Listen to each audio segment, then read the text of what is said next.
ونفعني وإياكم بالآيات والذكر الحكيم.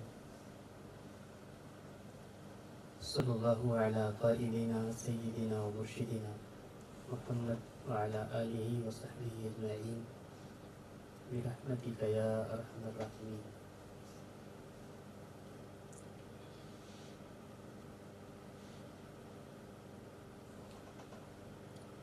محترم سامعین، میں نے قرآن کریم کی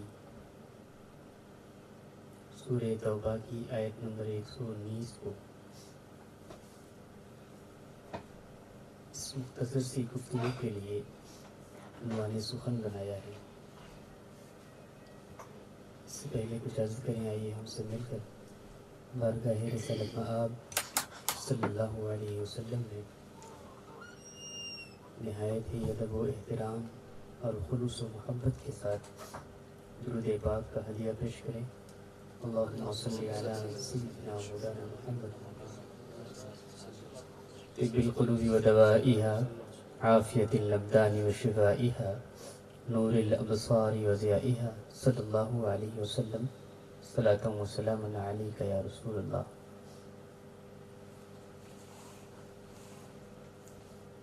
اللہ تبارک و تعالی ارشاد فرماتا ہے، یا ایہا الذین آمنوا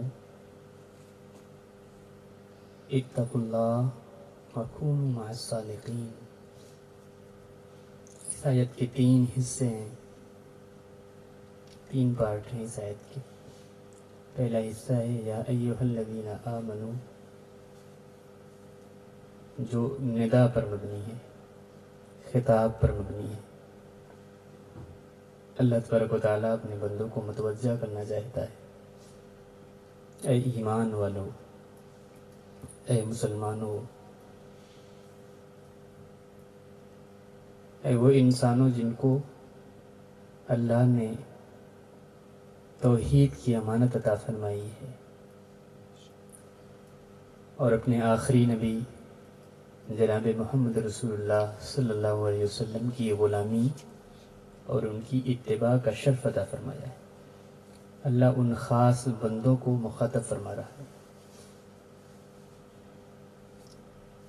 دوسرا حصہ ہے اتقوا اللہ، اللہ کا تقوی اختیار کرو، اللہ کا خوف اپنے اندر پیدا کرو، اپنے اعمال کو درست کرو.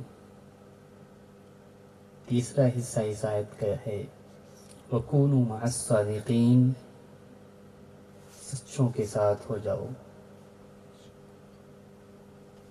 اپنی زندگی سچوں کے ساتھ گزارو، زندگی کا ہر عمل سچوں کے راستے پر چلتے ہوئے گزارو، اپنی زندگی کو سچوں کی زندگی کے جیسا بنا لو. جب باتیں کرو تو باتوں میں سچوں کی باتیں پیدا کرو، جب کوئی عمل کرو تو اس عمل میں سچوں کی نقل اور ان کی اتباع کا جذبہ پیدا کرو. تو یہ 3 پیغام ہیں اللہ تبارک و تعالیٰ کے. پہلا ہے یا ایہا الذین آمنوا، اے ایمان والو، اے مسلمانوں. کسی بھی انسان کے لیے سب سے بڑی سعادت اور خوش نصیبی یہ ہے کہ اللہ اس کو ایمان کی دولت عطا فرما دے. ایمان ہمیشہ دل کے اندر کی کیفیت کو کہتے ہیں، یقین، عقیدہ، باطن. ہم دل سے کہتے ہیں، ایمان یہ بتاتا ہے. اپنا یقین مضبوط کرو اللہ پر، اپنا عقیدہ مضبوط کرو. کبھی کبھی ایسا ہوتا ہے جب مصیبتیں آنے لگتی ہیں، جب بہت بڑا دشمن سامنے آتا ہے یا بہت بڑی پریشانی سامنے آتی ہے، تو وہ لوگ جو اللہ پر ایمان لانے کا دعویٰ کرتے ہیں ان کا ایمان بھی ڈگمگانے لگتا ہے، ان کا ایمان بھی ڈاواڈول ہونے لگتا ہے. تو ایمان ایسا ہو کہ جب اللہ دولت دے تو بھٹکنے نہ پاؤ. ایمان ایسا ہو کہ جب اللہ پریشانی میں ڈالے تو تمہارے دلوں میں مایوسی نہ پیدا ہونے پائے. دونوں صورتوں میں، خوشی کے عالم میں بھی اور تکلیف کے عالم میں بھی ہمارا ایمان ہم کو اللہ کی طرف متوجہ کرنے والا ہو۔ یا ایھا الذین آمنوا، اللہ کے رسول کی ایک حدیث یاد آئی۔ اللہ کے رسول صلی اللہ علیہ وسلم نے ارشاد فرمایا، ان اللہ لا ينظر الى صورکم، اللہ تمہاری صورتوں کو نہیں دیکھتا، کون کتنا گورا ہے، کون کتنا کالا ہے، کون کتنا طاقتور ہے، کون کتنا کمزور ہے، کون کتنا پیسے والا ہے، کون کتنا غریب ہے، اللہ کے ہاں اس کی کوئی اہمیت نہیں۔ اگر اہمیت ہے تو دل کے اندر جو ایمان ہے، جو نیت ہے، جو یقین ہے، جو جذبہ ہے، اور اللہ پر جو پختہ یقین ہے اللہ تبارک و تعالیٰ کی بارگاہ میں، اس کی اہمیت ہے۔ بلال بہت کالا تھا، ابو لہب بہت گورا تھا، لیکن اللہ کے ہاں بلال کی اہمیت ہے، ابو لہب کی کوئی اہمیت نہیں۔ لوگوں کے پاس دولتیں بھی بہت تھیں، ثروتیں بھی بہت تھیں، لیکن ان بادشاہوں کی اللہ کے ہاں کوئی اہمیت نہیں ہے۔ اللہ کے ہاں وہ غریب مسلمان افضل ہے جس کے سینے میں نبی کی محبت اور اللہ کا خوف جلوہ کرے۔ تو سب سے پہلے اپنے اندر ایمان پیدا کرو۔ جب ایمان پیدا ہو جاتا ہے، یقین پیدا ہو جاتا ہے، تو نہ انسان لالچ کی وجہ سے راستہ بھٹکتا ہے اور نہ خوف اور ڈر کی وجہ سے راستہ بدلتا ہے، ہمیشہ اسی راستے پر چلتا ہے جس راستے پر اسے اللہ چلانا چاہتا ہے۔ ایمان اسے کہتے ہیں۔ بن دیکھے اللہ تبارک و تعالیٰ پر ایسا ایمان لانا، اور ہمیشہ اپنے دماغ میں اس بات کو حاضر رکھنا کہ میرا خدا مجھے دیکھ رہا ہے، میرا خدا مجھے دیکھ رہا ہے۔ ہم جو بولتے ہیں اللہ تبارک و تعالیٰ کے فرشتے اس کو لکھ رہے ہیں، ہم جو تنہائی میں سوچ رہے ہیں اللہ تبارک و تعالیٰ اسے بھی جانتا ہے، لوگوں کے بیچ میں ہم سے جو عمل صادر ہو رہا ہے، ہم سے جو ایکشن صادر ہو رہا ہے، اللہ تبارک و تعالیٰ اس کو بھی دیکھتا ہے۔ ایسا ایمان جب پیدا ہو جاتا ہے تو یہ ایمان دنیا میں کرشمے کرتا ہے، یہ ایمان دنیا میں معجزے کرتا ہے۔ آپ نے نہیں دیکھا، اللہ کے رسول صلی اللہ علیہ وسلم کا زمانہ ہے، آپ کے دشمن آپ سے جنگ کرنا چاہتے ہیں، مسلمان تعداد میں بہت کم ہیں، مسلمان غریب بھی بہت ہیں، ان کے پاس ہتھیار نہیں ہے، ایک طرف 1000 لوگ ہیں، دوسری طرف صرف 313 لوگ۔ اللہ کے رسول صلی اللہ علیہ وسلم نے فرمایا، اے پروردگار، اگرچہ ان لوگوں کے پاس ہتھیار بہت کم ہیں، اگرچہ ان کی تعداد بہت زیادہ نہیں ہے، دشمن کے مقابلے میں دنیا کے اعتبار سے ان کی کوئی اہمیت نہیں، لیکن ان کے دلوں میں ایمان ہے، ان کے دلوں میں تیرے نبی کی محبت ہے۔ اگر یہ لوگ تباہ کر دیے گئے، اگر اس جنگ میں ان کی ہار ہو گئی، تو اس زمین پر تیرا کوئی نام لینے والا نہیں رہے گا، اس زمین پر کوئی اللہ اللہ کرنے والا نہیں رہے گا۔ ایسا ایمان تھا کہ وہ لوگ جن کو اپنے لشکر پر، اپنی طاقت پر، اپنی دولت پر، اپنی قوت پر ناز تھا، نہتے مسلمانوں سے ایسا ہارے اور ایسا کرشمہ ہوا کہ کفر ہار جاتا ہے اور اسلام جیت جاتا ہے، اس لیے کہ اسلام کے ساتھ یقین اور ایمان تھا اور کفر کے ساتھ مایوسی اور بے یقینی تھی۔ ایسا ایمان پیدا ہو، جب ایسا ایمان پیدا ہوتا ہے تو معجزے ظاہر ہوتے ہیں، ایسا ایمان کرشمے ظاہر کرتا ہے۔ ہم ہمیشہ اپنا فیصلہ خود کرنا چاہتے ہیں، ہم بنیا کی طرح سوچتے ہیں، بزنس مین کی طرح ہم اللہ سے معاملہ طے کرنا چاہتے ہیں، اتنا خرچ کر دیں گے تو کیسے ہوگا، اتنا ہو جائے گا تو کیسے ہوگا، پورا تو وہی کرنا ہے۔ اپنا سب کچھ اللہ کی بارگاہ میں انحصار کرنے کے لیے تیار رہنا، اور اس یقین کے ساتھ تیار رہنا کہ اللہ تبارک و تعالیٰ نہ مجھے بھوکا رکھے گا، نہ اللہ مجھے رسوا کرے گا، اس یقین کے ساتھ تیار ہونا۔ اور جب یہ ایمان کی یہ کیفیت ہوتی ہے تو انسان کہتا ہے حسبنا اللہ و نعم الوکیل، اللہ ہمارے لیے کافی ہے، اور وہ بہترین نگرانی کرنے والا ہے۔ اگر وہ ایمان کی کیفیت اللہ کے رسول نے اس طرح عطا فرمائی، اللہم لا مانع لما آتیتا، اے اللہ جو تو عطا کرنے والا ہے اسے کوئی روک نہیں سکتا، یہ ہو نہیں سکتا کہ اللہ تبارک و تعالیٰ آپ کو بزنس میں ترقی دینا چاہتا ہے، آپ کے بچوں کو کامیاب کرنا چاہتا ہے، آپ کو دنیا میں آگے بڑھانا چاہتا ہے، اور کوئی تیسری طاقت ہے جو آپ کو نیچے کرنا چاہتی ہے. یہ ہو ہی نہیں سکتا. اللہ جب دینا چاہتا ہے تو کوئی روک نہیں سکتا. لا مانع لما آتیت، جو تو عطا کرنا چاہتا ہے اسے کوئی روک نہیں سکتا. اگر اللہ ہمیں زندگی دینا چاہتا ہے تو 10 لوگ تلوار لے کر کے کھڑے رہیں، ہم مر نہیں سکتے. اللہ اگر بچانا چاہتا ہے تو انسان خطرناک سے خطرناک ایکسیڈنٹ میں بچ جاتا ہے جہاں بچنے کی کوئی امید نہیں ہے.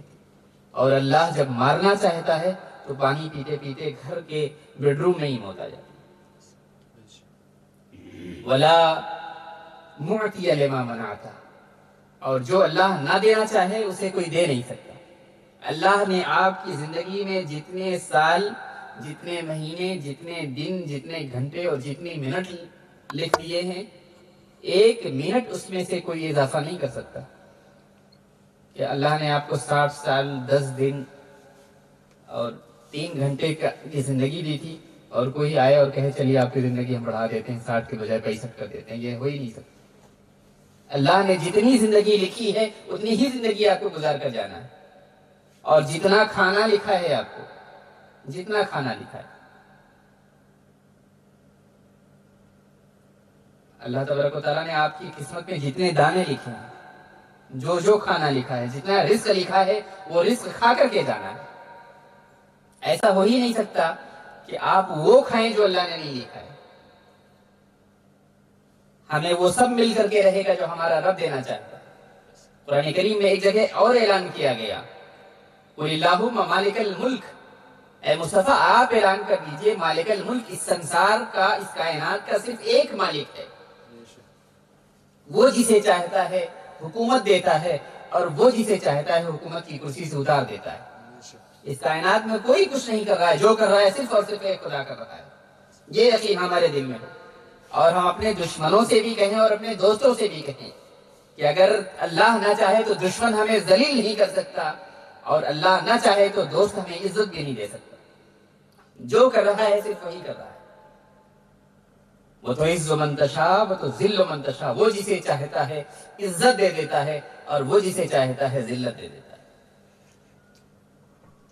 اللہ کے رسول کے زمانے میں دیکھیے، اللہ کے رسول اکیلے تھے.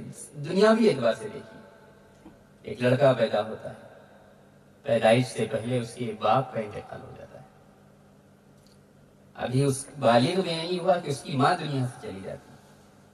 ابھی وہ بہت بڑا بھی نہیں ہوا کہ اس کا دادا جو اس کی پرورش کرتا تھا اس کو بھی اللہ نے اٹھا لیا.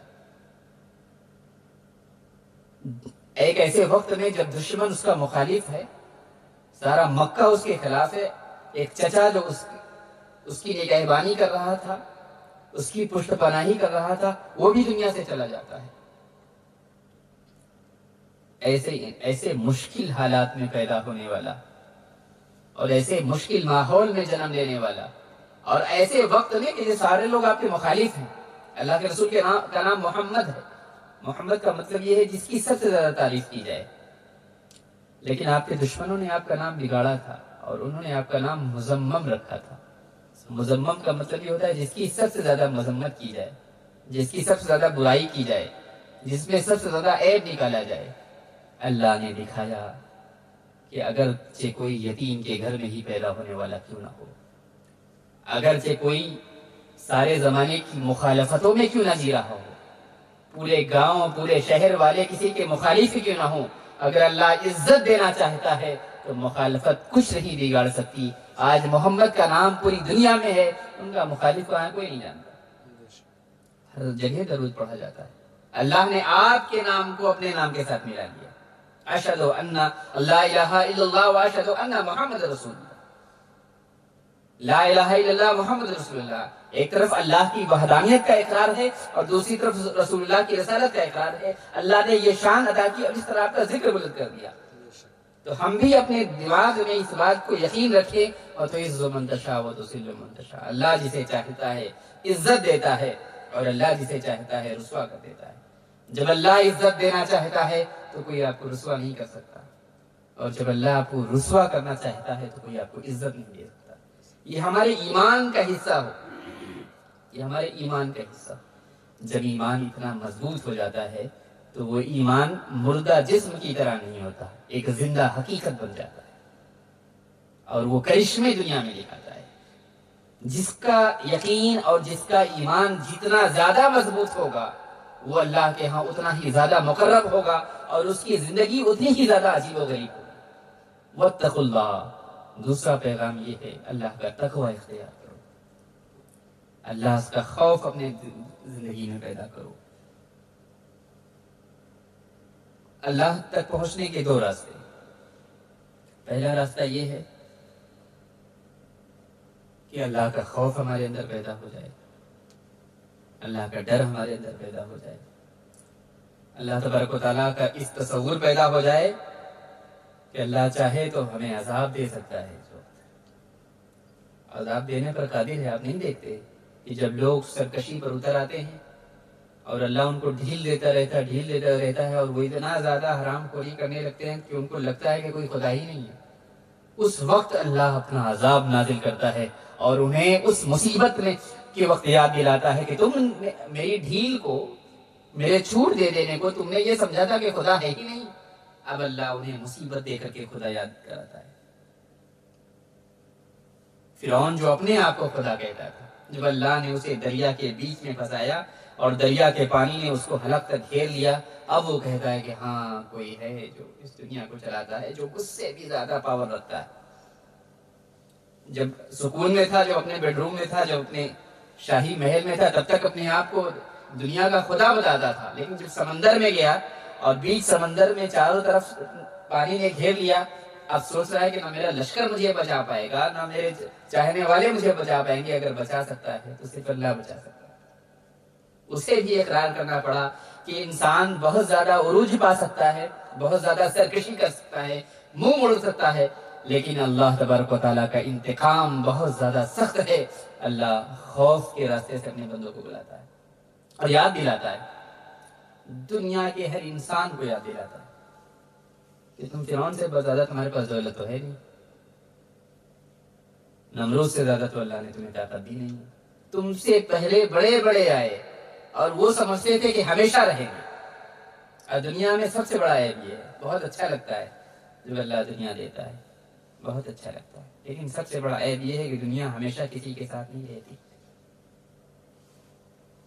آج ہے تو کل نہیں ہے۔ جو لوگ کل حکومت کرتے تھے آج ان کی نسلیں، ان کے بچے بھیک مانگ رہے ہیں، آٹو چلا رہے ہیں، ڈھابا چلا رہے ہیں، رکشہ چلا رہے ہیں، اور جو لوگ کل آپ کے پیچھے چلتے تھے، آپ کی رعایا تھے، آپ کے حکم کو مانتے تھے، آج وہ آپ کے اوپر بیٹھے ہوئے، وہ پلٹتا رہتا ہے نظام کو، دنیا کو دکھاتا رہتا ہے کہ دنیا ہمیشہ کسی کے ساتھ نہیں رہتی۔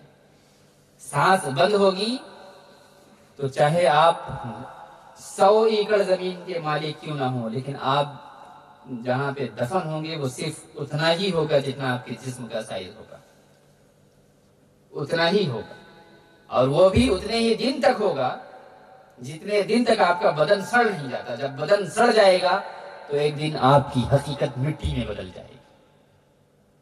جب غرور آنے لگے، جب خود پہ گھمنڈ آنے لگے تو ایک چکر گاؤں کے قبرستان کا ضرور لگا لیا کریں۔ کتنے بڑے بڑے لوگ تھے 60 سال 70 سال پہلے، جنہیں اپنی دولت پر ناز تھا، جنہیں اپنی خوبصورتی پر ناز تھا، جنہیں اپنے دنیاوی جاہ و جلال پر ناز تھا، جب مر گئے ہیں تو دنیا نے ان کو زندگی میں تو بہت فریب دیا تھا، لیکن آج جب مرے ہیں تو آج کوئی ان کو پوچھنے والا نہیں، ان کی خبر کسی کی خبر نہیں بتاتی کہ کون کتنا بڑا آدمی تھا، کون کتنا چھوٹا آدمی تھا، قبر سے کوئی پتہ نہیں چلتا، سب ایک ساتھ برابر مٹی میں سوئے ہوئے ہیں۔ دنیا کی سب سے بڑی خرابی یہ ہے کہ دنیا بہت جلد ساتھ چھوڑ دیتی ہے، بہت جلد ختم ہو جاتی ہے۔ جب اللہ انتقام لیتا ہے، جب اللہ موت دیتا ہے، جب اللہ آزمائش لیتا ہے تو کوئی نظر نہیں آتا، صرف ایک خدا نظر آتا ہے۔ آخرت کی سب سے بڑی اچھی چیز یہ ہے کہ وہ ہمیشہ ساتھ رہتی ہے۔ اللہ تبارک و تعالیٰ بار بار آخرت کے بارے میں بتاتا ہے وَالْآخِرَةُ خَيْرٌ وَأَبْقَىٰ، آخرت تو سب سے بہتر ہے، وہ ابقا اور باقی رہنے والی ہے۔ اور دنیا ما عندکم ینفد وما عند اللہ باق، تمہارے پاس جو کچھ ہے سب ختم ہو جانے والا ہے۔ مان لیجیے کہ آپ نے 1 ارب روپے کما لیے، آپ کی زندگی اللہ نے 30 سال دیے، 30 سال میں ایک دن ایکسیڈنٹ ہوا، آپ مر گئے، 1 ارب روپے آپ کی کس کام کیا ہے؟ کسی کام کے نہیں ہے۔ آپ نے 10 کروڑ روپے کمائے، اللہ نے آپ کو زندگی دی ہے، ایک دن ایسا ہوا کہ آپ کو کینسر ہو گیا، آپ کو ایکسیڈنٹ ہو گیا، آپ کو کوئی ایسی بیماری ہو گئی کہ 4 دن بعد آپ مر گئے، ختم ہو۔ وہ 10 کروڑ روپے کہاں گئے؟ آپ قبر میں لے کے گئے؟ نہیں لے کے گئے۔ اس پیسے کو خرچ کرنے سے انسان بچتا تھا کہ آگے کیا ہوگا۔ اس کے بارے میں سوچیں کہ اللہ نے یہ کب تک چلے گا، جسم کب تک چلے گا۔ اور جو اللہ ہمیں کھلا رہا ہے، ہمیں دولت دے رہا ہے، ہم کوئی بہت بڑے تھوڑی ہیں کہ اللہ ہمیں دولت دے رہا ہے، جو ہمیں دے رہا ہے وہ ہمارے آنے والے بچوں کو بھی دے گا۔ وہ بھوکا کسی کو نہیں رکھتا، وہ رزق دینے پہ آتا ہے۔ تو اللہ تبارک و تعالیٰ نے حضرت موسیٰ سے وہ بات ارشاد فرمائی تھی کہ کالی رات میں کالی چٹان کے اوپر ایک کالے کلر کی کوئی چیونٹی بھی ہوتی ہے، اس کی جو حرکت ہوتی ہے اللہ تبارک و تعالیٰ اس حرکت کو بھی دیکھ رہا ہے، اس کو بھی رزق پہنچاتا ہے، اس کو بھی کھانا کھلاتا ہے، اس کو بھوکا نہیں مرنے دیتا۔ اگر میرے طرف آؤ گے تو میں تمہیں کبھی نہ ذلیل کروں گا، نہ کبھی تمہیں بھوکا رکھوں گا۔ اگر مجھ سے بھاگ کر کے دنیا کے پیچھے بھاگو گے تو ذلیل بھی ہو جاؤ گے، رسوا بھی ہو جاؤ گے، اور ایک دن وہ آئے گا کہ دنیا تو یہی رہ جائے گی اور تم قبرستان میں لیٹے رہو، کوئی تمہارا پوچھنے والا نہیں۔ تم سے پہلے جو یہاں ایک تخت نشی تھا اس کو بھی اپنے خدا ہونے کا اتنا ہی یقین تھا۔ یہ کرسی ہے نا، بڑے بڑے لوگ آتے ہیں، کرسی یہی رہتی ہے، لوگ بدلتے رہتے ہیں۔ گھر رہتا ہے، گھر کے رہنے والے لوگ بدلتے رہتے ہیں۔ شہر اپنی جگہ بنا رہتا ہے، لیکن شہر میں ٹہلنے گھومنے والے لوگ بدلتے رہتے ہیں۔ آج سے 50 سال پہلے لوگ جو گھر میں رہتے تھے وہ آج نہیں رہتے، وہ آج ان کی جگہ قبرستان ہے۔ آج سے 100 سال پہلے مہاراج گنج کے روڈوں پہ جو سڑکوں پر جو لوگ نظر آتے تھے آج نظر نہیں آتے، آج وہ اپنے انجام کو پہنچ چکے ہیں۔ شہر رہے گا، روڈ رہے گا، بازار وہی رہے گا، گھر وہی رہے گا، کرسی وہی رہے گی، بس چہرے بدلتے رہے گے۔ کل آج کوئی اور ہے، کل کوئی اور رہے گا، کل کوئی اور ہے، پرسوں کوئی اور رہے گا، لوگ بدلتے رہیں گے۔ اسے یاد رکھو، اچھا انسان وہ ہے جو اپنے رزلٹ کو یاد رکھتا ہے، جو اپنے انجام کو یاد رکھتا ہے، جو اپنی حیثیت کو نہیں بھولتا۔ ہماری حیثیت صرف مٹی۔ ایک بزرگ ایک دن قبرستان گئے، انہوں نے ایک بہت بڑے بادشاہ کی قبر کے پاس جا کر کے ایک مٹھی مٹی اٹھایا اور اسے ایسے جھاڑ دیا اور کہا انسان کی حقیقت صرف اس مٹی کی طرح ہے، یہ بادشاہ کی قبر ہے۔ بہت غرور تھا اسے، آج جب میں نے اس کی قبر سے مٹی اٹھائی ہے اور اسے جھاڑ دیا ہے تو اس کی بس یہی حیثیت ہے، انسان کی یہ حیثیت ہے۔ اللہ کا خوف پیدا ہو، اور جب یہ خوف پیدا ہو جاتا ہے تو عمل آٹومیٹک پیدا ہو جاتا ہے۔ مثال کے طور پر آپ یہاں بیٹھے ہوئے ہیں، ڈاکٹر کے پاس گئے، ڈاکٹر نے آپ کو بتا دیا ہے کہ آپ کو کینسر ہو گیا ہے، اب زیادہ سے زیادہ آپ 2 مہینے 3 مہینے چلیں گے، تو اب آپ کیا کریں گے؟ کہیں گے چلیے 3 مہینے زندگی بچی ہے، چلیے سب سے مہنگی گاڑی ہوتی ہے اس کو خرید لیا جائے، یہی کریں گے۔ سب سے اچھا کھانا ہوتا ہے اسے کھایا جائے، جو سب سے اچھی کوالٹی کا کپڑا ہوتا ہے اسے پہنا جائے۔ ڈاکٹر نے بتا دیا ہے کہ 3 مہینے زیادہ نہیں چلنا ہے، آپ کیا کریں گے؟ آپ اللہ پہ یقین کم ہے، ڈاکٹر پہ زیادہ ہے۔ کچھ نہیں اچھا لگتا، انسان روٹی بھی کھاتا ہے تو کڑوی لگتی ہے، میٹھا بھی کھاتا ہے تو کڑوا لگتا ہے، یہ سوچ سوچ کر کے وہ ختم ہو جاتا ہے کہ اب تو 3 مہینے زیادہ مجھے نہیں چلنا۔ تو اللہ بھی یقین کراتا ہے کہ تم نے ڈاکٹر کی بات پہ اتنا یقین کر لیا، یاد رکھو تمہاری جان اور تمہاری زندگی اللہ کے قبضے قدرت میں ہے۔ جب وہ چاہتا ہے تمہیں موت دے دیتا ہے، اور جب تک وہ چاہتا ہے تمہیں زندہ رکھتا ہے۔ جب انسان ایک آدمی ایک بزرگ کے پاس گیا، کہا حضور نماز میں دل نہیں رکھتا، کہا دل نہیں رکھتا، کوئی علاج بتائیے، کوئی طریقہ بتائیے جس سے نماز میں دل لگے۔ انہوں نے ارشاد فرمایا کہ ہر نماز اس طرح نماز پڑھو، یہ سوچ کر کے پڑھو کہ وہ تمہاری زندگی کی آخری نماز ہے۔ اگر آپ کو پتا ہو کہ کل مجھے مرنا ہے، اور سچ یہ ہے کہ اللہ بتا کر کے موت نہیں دیتا، بہت سارے لوگ بہت آرام سے رہتے ہیں، یہاں سے گئے، تھوڑا بہت پانی پیا، اس کے بعد اٹیک آ گیا، ختم ہو گئے۔ ان کو اللہ نے بتایا تھا کہ اس تاریخ کو، اس دن اور اتنے بجے تمہیں مرنا، نہیں بتایا۔ یہ سوچ کر اذان ہو رہی ہے، آپ کا دل نہیں کر رہا کہ چلو چھوڑو، نماز کو ہم لوگ زیادہ سائڈ کرتے ہیں، چلو چھوڑو پڑھ لیں گے، یا یہ اگلے جمعہ سے پڑھنا شروع کریں گے، پھر اگلے جمعہ سے۔ شیطان کی سب سے بڑی عادت یہ ہے کہ انسان کے اندر وہ تمنا پیدا کرتا ہے، برائی اگر بات ہوتی ہے تو فوراً کروا دیتا ہے، ارے چلو کل کے آج ہی کر لیتے ہیں۔ مان لیجیے آپ کو کہیں سنیما جانا ہے تو آپ کہیں گے اگلے سنڈے کو چلنا، نہیں آج ہی چلتے ہیں، آپ فری ہیں، چلو چلیں۔ یہ شیطان آپ سے فوراً کروا دے گا۔ اور کہا چلو نماز پڑھ لیا جائے، کہیں گے چلو جمعہ آئے گا، نہا دھو لیں گے، پھر اچھے سے نماز شروع کر دیں گے۔ پھر اگلے جمعے میں پھر تھوڑا سا قائد بنا دے گا، پھر کہیں گے اگلے جمعہ پڑھیں گے، پھر کہیں گے اگلے جمعہ سے پڑھیں گے۔ پوری زندگی انسان کی اس طرح گزر جاتی ہے۔ توبہ کریں گے اگلے ہفتے سے نماز پڑھیں گے۔ جب گناہ کرنے کی باری آتی ہے تو ابھی کرواتا ہے، اور جب نیکی کرنے کی باری آتی ہے تو اسے کل پہ ڈال دیتا ہے، تمنا پیدا کرتا ہے کہ اگلے ہفتے سے کریں گے، کاہلی ہمارے اندر پیدا کرتا ہے۔ تو یہ خوف پیدا ہو جائے کہ اللہ تبارک و تعالیٰ کسی بھی وقت، کسی بھی لمحے میں ہمارے کسی بھی گناہ کی سزا دینے پر قادر ہے۔ وہ اگر چاہے تو حرام کھاتے ہوئے ہمارے ہاتھ میں اللہ تبارک و تعالیٰ فالج نازل کر دے، فالج کا مرض دے دے، اور ہمارا ہاتھ جا ہی نہ پائے، اس لیے کہ یہ ہاتھ اس کا ہے، یہ پوری طرح اس پہ قادر ہے، سسٹم خراب کر سکتا ہے وہ۔ اللہ چاہے تو جس وقت آپ جھوٹ بول رہے ہیں اس وقت آپ کی زبان پہ لکوہ مار دے۔ جب یہ خوف اور یہ احساس اللہ کا پیدا ہو جاتا ہے تو انسان آٹومیٹک عمل کرنے لگتا ہے، خود بخود عمل کرنے لگتا ہے۔ دوسرا طریقہ اللہ تک پہنچنے کا یہ ہے کہ اللہ کی محبت پیدا ہو جائے، اللہ کا شوق پیدا ہو جائے، اللہ تبارک و تعالیٰ سے لگن پیدا ہو جائے کہ مجھے اللہ تبارک و تعالیٰ تم سے، تمہاری 70 سے زیادہ ماؤں سے تم سے محبت کرنے والا ہے، بہت پیار کرتا ہے وہ اپنے بندوں سے۔ اللہ تبارک و تعالیٰ کہتا ہے کہ میں اپنے بندوں کو جہنم میں نہیں ڈالنا چاہتا، کوئی ایک بہانہ ڈھونڈنا چاہتا ہے، کوئی ایک عمل آپ کی زندگی میں ایسا دیکھنا چاہتا ہے جو اللہ کے لیے کرو۔ ایک عمل بھی اگر اللہ تبارک و تعالیٰ پسند کر لیتا ہے تو اس بندے کو اٹھا کر کے، اس عمل کو بہانہ بنا کر کے جنت میں ڈال دیتا ہے۔ وہ اپنے بندوں سے پیار کرنے والا ہے۔ ہم نماز نہیں پڑھتے، روزہ نہیں رکھتے، اللہ کی مرضی کے مطابق، اس کے حکم کے مطابق اپنی زندگی نہیں بسر کرتے، اس کے باوجود دیکھیے کہ اللہ تبارک و تعالیٰ نے ہمارا کھانا روکتا ہے۔ جتنا نیکی کرنے والے خوش ہیں اتنا برائی کرنے والے بھی خوش ہیں، اور اسی سے دونوں کنفیوز ہیں، یار ہم تو سب تو غلط کر رہے ہیں لیکن کچھ ہو ہی نہیں رہا ہمارا، کنفیوز ہے وہ کہ اللہ ہمارا کچھ کر ہی نہیں رہا۔ حالانکہ اللہ کی محبت کے بندے سے وہ تمہیں اس وقت تک مہلت دینا چاہتا ہے جس وقت تمہیں موت نہیں آ جاتی، اور ایک چیز ہے کہ اس نے موت کا وقت تمہیں نہیں بتایا، اچانک آئے گی، بغیر بتائے آئے گی، مہلت نہیں دے گی۔ جب آئے گی تو ٹائم نہیں ملے گا کہ 10 منٹ مل جائے اور ہم چل کے توبہ کر لیں۔ اللہ تبارک و تعالیٰ مہلت دینا چاہتا ہے انسان کو، اللہ تبارک و تعالیٰ انسان کو ٹائم دینا چاہتا ہے کہ ابھی وقت ہے، ابھی موقع ہے، توبہ کر لو۔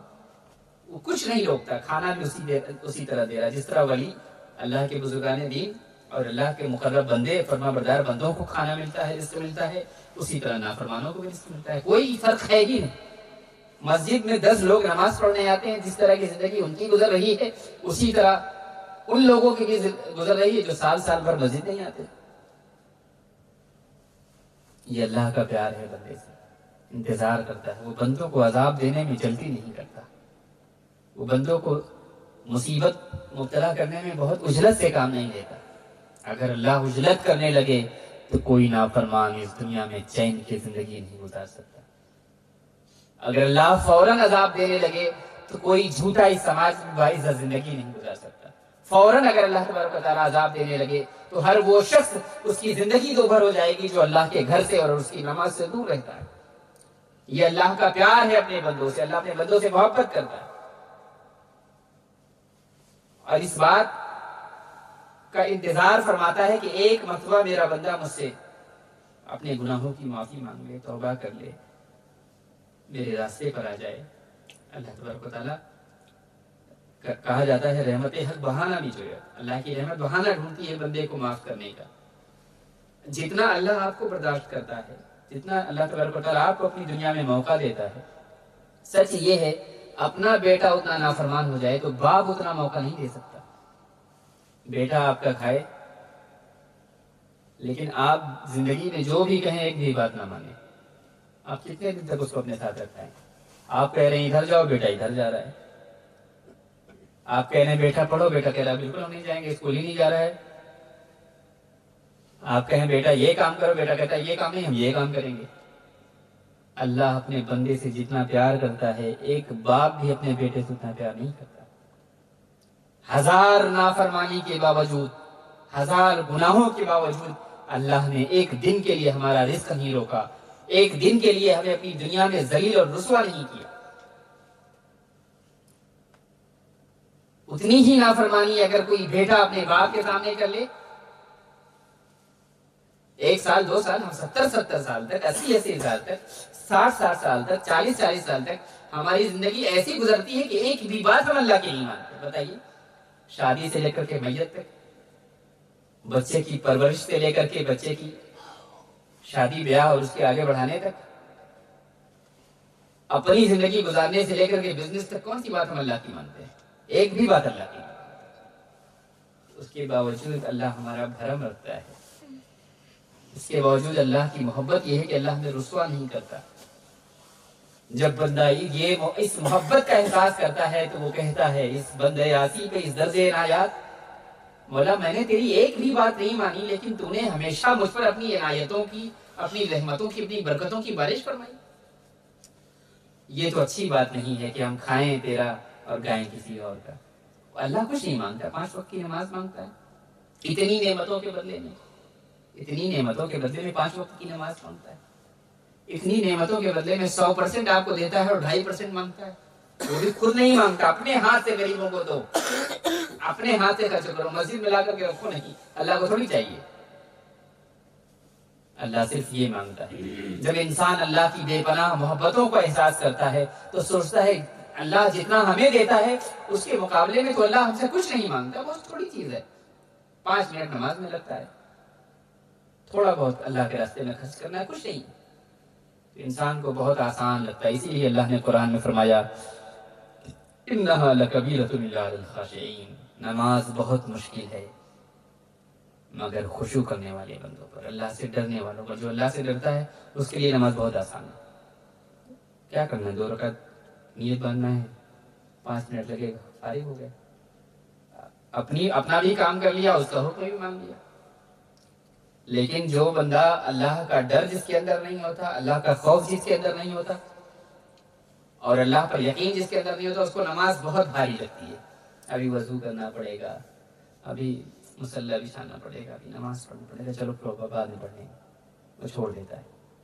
اور جب اللہ کی محبت پیدا ہو جاتی ہے، اللہ پر یقین پیدا ہو جاتا ہے تو انسان کو یہ چیزیں بہت آسان لگتی ہیں۔ تو واتقوا اللہ، اللہ تک پہنچو، اللہ تبارک و تعالیٰ پر اپنا یقین تازہ کرو اور اس پر عمل کرو۔ یا تو ڈر کے راستے سے اللہ تک پہنچو یا تو محبت کے راستے سے اللہ تک پہنچو، اور یہ دونوں راستے اللہ تک پہنچانے والے۔ ایک ڈر والا راستہ ہے کہ لرز جاؤ، کانپ جاؤ، ڈر پیدا ہو جائے تمہارے اندر، اور دوسرا یہ ہے کہ اللہ کی محبت ہے، جھوم جاؤ، اللہ تمہیں اتنا دے رہا ہے۔ کوئی آدمی آپ کو روز 10,000 روپے دے، 10,000 روپے، 20,000 روپے، تو لوگ کہیں گے یار بہت دیتا ہے یار آپ کو، تو اس کی بات تھوڑا بہت تو مان لیا کرو۔ اللہ جو آپ کو دے رہا ہے اس کی کوئی قیمت ہی نہیں، اس کی کوئی قیمت نہیں۔ جتنا بڑا جسم اللہ تبارک و تعالیٰ نے آپ کو دیا اس کی کوئی قیمت نہیں۔ ایک ایک سانس اللہ کی دی بھی بہت قیمتی ہے۔ اگر ایک سانس پر بھی اللہ تبارک و تعالیٰ شکر فرض کر دے تو ہمیں ہر سانس پہ اللہ اکبر کہنا پڑے گا، الحمدللہ کہنا پڑے گا، سبحان اللہ کہنا پڑے گا۔ اللہ اس 24 گھنٹے میں کچھ وقت ہم سے مانگتا ہے تو اس وقت اللہ کی عبادت کرو۔ آخری چیز جو اس آیت کی ہے وہ یہ ہے کہ کونوا مع الصادقین، ایمان مضبوط ہو جائے، تمہارا عمل درست ہو جائے۔ اب تیسری چیز یہ ہے کہ تمہیں سچوں کے ساتھ اپنی زندگی گزارنا ہے۔ تمہاری صحبت کن لوگوں کے ساتھ ہے، تمہارا اٹھنا بیٹھنا کن لوگوں کے ساتھ ہے، تمہاری دوستی کن لوگوں کے ساتھ ہے، تمہاری سنگت کن لوگوں کے ساتھ ہے۔ جیسی سنگت ہوتی ہے ویسی ہی پرسنالٹی ہوتی ہے۔ یہ نہیں ہو سکتا کہ آپ بہت اچھے آدمی ہیں لیکن آپ بیٹھتے شرابی لوگوں کے ساتھ۔ اور یہ سنگتیں اللہ تبارک و تعالیٰ کے یہاں یا تو بندے کو عزت عطا کرنے والی ہوگی یا تو بندے کو رسوا کرنے والی ہوگی۔ اچھی سنگت، کبھی کبھی ایسا ہوتا ہے کہ انسان کی سنگت بہت اچھی ہے، انسان کی صحبت بہت اچھی ہے، انسان محبت بہت اچھے لوگوں سے کرتا ہے، اس کے عمل کمزور ہیں، عمل کی کمزوری اچھی سنگت اور اچھی صحبت اور اچھے لوگوں سے محبت کی وجہ سے عمل کی کمزوری اللہ دور کر دیتا ہے کہ چلو خود تو اچھا نہیں تھا لیکن اچھے لوگوں سے محبت تو کرتا تھا۔ احب الصالحین ولست منہم، اے اللہ مجھے نیک لوگوں سے محبت ہے اگرچہ میں بہت نیک نہیں ہوں۔ ایک صحابی نے اللہ کے رسول سے دریافت کیا، یا رسول اللہ متی الساعہ، یا رسول اللہ قیامت کب آئے گی؟ یہ دنیا کب ختم ہوگی؟ کب اللہ کے یہاں ہم کو حساب کے لیے پیش ہونا ہوگا؟ اللہ کے رسول نے کہا، قیامت کے بارے میں پوچھتے ہو، ما عادت اللہ، کچھ تیاری کی ہے؟ قیامت کے بارے کے لیے تم نے کیا تیاری کر رکھی ہے؟ اس نے کہا، یا رسول اللہ میں اللہ و رسول سے محبت کرتا ہوں، میں نے یہ تیاری کر رکھی ہے، میں آپ سے محبت کرتا ہوں، آپ سے پیار کرتا ہوں۔ اللہ کے رسول نے جو جملہ ارشاد فرمایا وہ یہ تھا، المرء مع من احب، قیامت کے دن آدمی اسی کے ساتھ اٹھایا جائے گا جس سے وہ دنیا میں محبت رکھتا ہے۔ قیامت کے دن آدمی اسی کے ساتھ اٹھایا جائے گا جس سے دنیا میں محبت رکھتا ہے۔ یہ تنبیہ بھی ہے اور خوشخبری بھی ہے۔ تنبیہ ان لوگوں کے لیے ہے جن کی صحبتیں غلط ہیں، جس کے ساتھ تمہارا اٹھنا بیٹھنا ہے اسی کے ساتھ قبر سے اٹھایا جائے گا، اچھا لگے گا۔ اور خوشخبری ان لوگوں کے لیے ہے جو اللہ کے نیک بندوں سے محبت رکھتے ہیں، جو اللہ کے سچے لوگوں سے محبت رکھتے ہیں۔ ہمارا حشر ان لوگوں کے ساتھ ہوگا اللہ جن پر محبت کرتا ہے۔ مثال کے طور پر آپ کے یہاں کوئی مہمان آیا، آپ نے اس کے لیے ناشتے کا انتظام کیا، کھانے کا انتظام کیا، اس کے ساتھ جو لوگ آئے آپ اس کے مہمان کے ساتھ انہوں نے بھی کھا لیا، آپ نے ان کے لیے انتظام نہیں کیا تھا، مہمان کے لیے کیا تھا۔ تو اسی طرح ہے کہ اللہ تبارک و تعالیٰ کے یہاں اپنے نیک بندوں کے استقبال کے لیے، اپنے نیک بندوں کے اعزاز کے لیے، ان کی عزت افزائی کے لیے اللہ تبارک و تعالیٰ جنت کو آراستہ کرے گا، قیامت کے دن کے لیے اہتمام خاص فرمائے گا، اور ان سے محبت کرنے والے ان کے صدقے میں اس عزت سے فائدہ اٹھا لیں گے، اس اعزاز سے فائدہ اٹھا لیں گے۔ ہم تو ایسے نہیں ہیں، لیکن ہماری محبتیں جن لوگوں کے ساتھ تھی وہ بہت اچھے تھے۔ جس طرح گھر میں آنے والے مہمان کے ساتھ وہ لوگ فائدہ اٹھا لیتے ہیں جو بلائے تو نہیں جاتے لیکن ساتھ میں اس آدمی کے آتے ہیں جس کے استقبال کے لیے ہم نے اپنے گھر کو سجایا۔ جب شادی ہوتی ہے تو دولہے کی تو عزت ہونا ہی ہے، لیکن باراتیوں کی بھی عزت ہونا ہے۔ آپ کی لڑکی جس کے ساتھ نکاح کیا جا رہا ہے اس کی عزت ہونا ہے۔ آپ نے جو گھر سجایا ہے، جو اہتمام کیا ہے، کس کے لیے کیا ہے؟ شادی کے لیے کیا ہے۔ شادی جس لڑکے سے ہونی ہے اس کے لیے کمی ہے، لیکن باراتیوں کا بھی خاص خیال رکھا جاتا ہے، باراتیوں کے ساتھ بھی عزت کا سلوک کیا جاتا ہے، اس لیے کہ شادی تو جس لڑکے کے ساتھ ہونی ہے، لیکن یہ سب باراتی اس لڑکے کے ساتھ آئے ہیں، ان کی عزت کرنا بھی ہمارا فرض ہے۔ تو اللہ کے یہاں اللہ کے جو مقرب بندے ہیں وہ ایک دولہے کی طرح جا رہے ہوں گے، ایک خاص شان کے ساتھ جا رہے ہوں گے، اور ان کے جو عقیدت رکھنے والے، ان سے جو محبت رکھنے والے اور ان کے جیسی زندگی گزارنے والے لوگ ان کے باراتیوں کی طرح جا رہے ہیں۔ اللہ تبارک و تعالیٰ کی بارگاہ میں دعا ہے کہ مولا تعالیٰ ہمارے اندر ایمان کو تازہ فرمائے، ہمارے یقین کو مضبوط فرمائے، اور ہمیں اپنا تقوی عطا فرمائے، اپنا خوف عطا فرمائے، ہمارے اعمال کو ویسا بنائے جیسا اس کی رضا ہے، ہم سے وہ کام لے جن کاموں سے وہ راضی ہوتا ہے، ہماری زندگی ان لوگوں کے ساتھ گزرے جو لوگ اس کے پسندیدہ ہیں، جو لوگ اس کے محبوب ہیں، ہم ان کے جیسا بننے کی کوشش کریں، ان کے جیسا عمل کریں، عمل بھی نہیں کر سکتے تو کم سے کم دل سے محبت رکھیں، یہ محبت بھی بہت بڑی چیز۔ اقول قولی ھذا واستغفر اللہ لی ولکم ولسائر المسلمین فاستغفروہ من الذنب فانہ هو الغفور الرحیم۔ السلام علیکم۔